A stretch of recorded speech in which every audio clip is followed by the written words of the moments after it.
lovely day out in High Point University.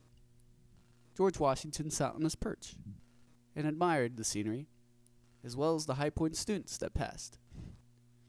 But towards the middle of the day, George Washington began to feel a little bit lonely.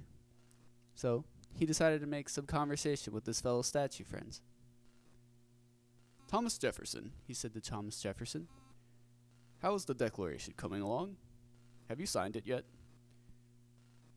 But Thomas Jefferson said nothing and continued to stare into his declaration without acknowledging George.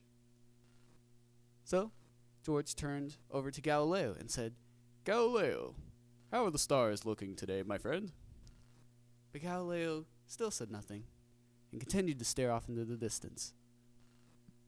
So, beginning to feel a little bit anxious, George then turned over to Mark Twain and said, "Mark Twain, my boy, how is the book coming along, good sir?" But Mark Twain just sat there, clutching his book and his pipe, and did not say a word. So, beginning to feel somewhat hopeless, George turned over to Atlas and said, "Atlas, how's it going, good sir?" And Atlas replied, This is heavy. I got this.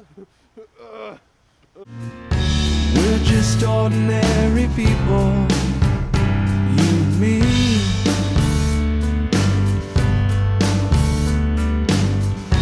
Time will turn us into statues.